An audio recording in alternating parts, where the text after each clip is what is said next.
اهلا بكم. قالها احمد عفيفي من زمان: مصلحة مرتضى منصور والزمالك لا يجتمعان.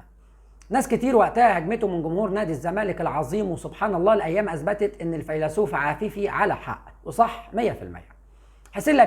حسين لبيب مسك رئاسة نادي الزمالك للجنة مؤقتة لفترة. ناس كتير ما كانش عاجبها حسين لبيب، ما كانش عاجبها الخلوق حسين لبيب. هقول لكم انا الفرق البسيط يا جدعان بين لما يمسك حد ينعزل عن فرقه الكوره ومالوش دعوه بالكوره، ولا له علاقه بالفيديوهات، ولا احلى يوتيوبر في مصر، ولا له علاقه بالصوت العالي، ولا الدراع، ولا السيف والدرع. حسين لبيب جدد لاحمد السيد زيزو، لاعب لا يقدر بثمن، وجدد كمان لمحمود حمدي الونش. سبحان الله، الخلوق احلى لاعب مدافع في مصر على الاطلاق من وجهه نظري محمود حمدي الونش. جدد كمان لعبد الله جمعه اللي ما لمسهاش من 4 سنين، وجدد لامام عاشور الامام بالموهبه، جدد له وجاب سيف الدين الجزيري. يا جدعان احنا هنفضل زملكاويه الى يوم يبعثون، احنا مختلفون فقط على طريقه اداره نادي الزمالك، مش على حب نادي الزمالك. تحيا الحياه اذا كانت جوارك زمالك عظيم. صفقة محمد رضا بوبو، الزمالك دخل في مفاوضات رسمية مع نادي فيوتشر لحسم الصفقة. الأهلي خلع من الصفقة وانسحب، لأن الأهلي خلص مع إمام بنسبة 100%، وباقي فقط الإمضاء بتاع إمام. اتفق على كل بنود العقد.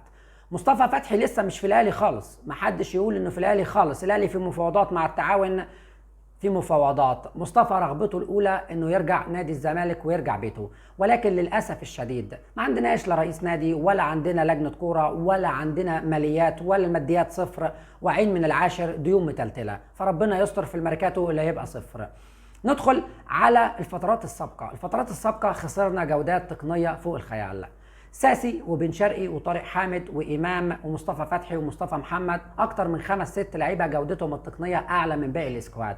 اصبحنا دلوقتي سبحان الله ما عوضناهمش، اصبحنا دلوقتي يا جدعان ان احنا عندنا الاسكواد بتاعنا فقير للغايه، ما عندناش غير 2 فقط تقدر تستند عليهم وتبدا عليهم.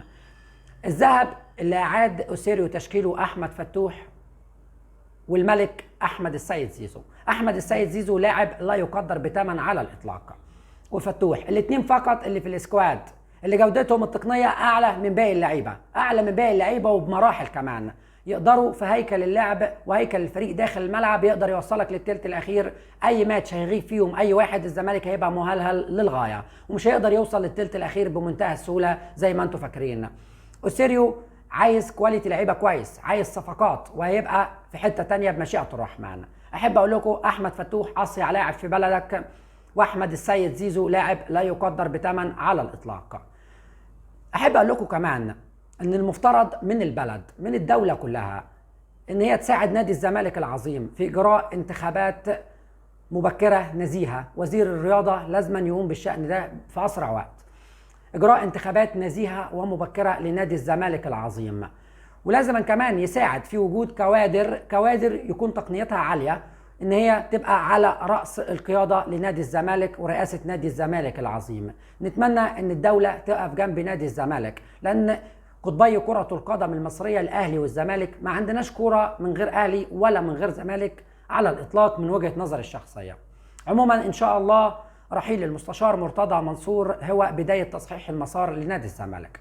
راجل عمل للزمالك كتير من وجهه نظري، لازم نديله حقه، عمل من الزمالك كتير. اي حد دخل نادي الزمالك، الاجواء جوه نادي الزمالك، المنشآت جوه نادي الزمالك، كل حاجه روعه وعلى العال، ولكن رياضيا وتدخله في الشأن الرياضي حاجه خطأ للغايه بيعملها اي رئيس نادي بيفشل النادي.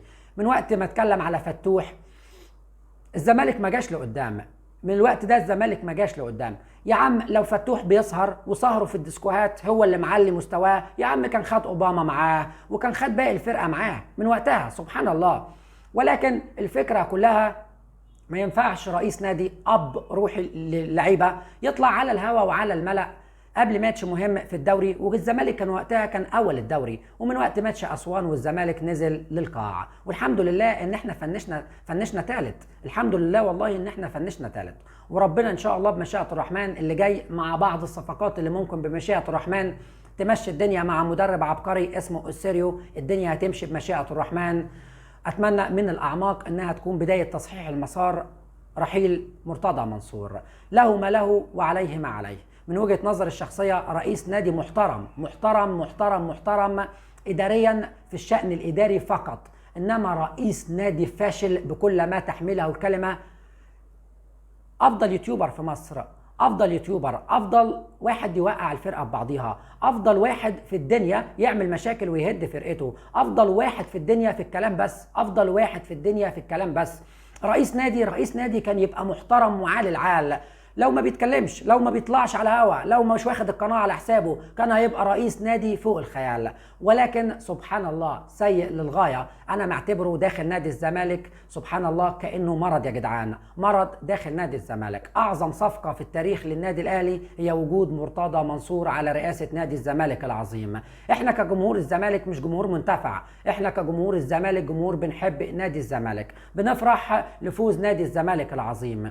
اهم حاجه بالنسبه لنا هو نادي الزمالك، ملناش علاقه. مرتضى منصور منتفع واللي حواليه منتفعين، سمسره اللعيبه واهدار الاموال في كل اللعيبه يا جدعان. امام عاشور ما ينفعش يرجع الزمالك، يرجع الزمالك ازاي؟ مش هنعرف نسمسر فيه.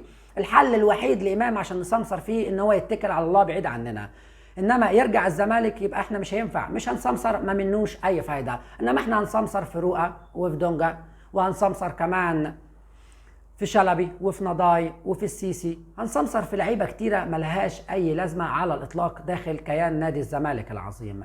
نتمنى انها تكون بدايه تصحيح المسار لنادي الزمالك بمشيئه الرحمن. دمتم في امان الله.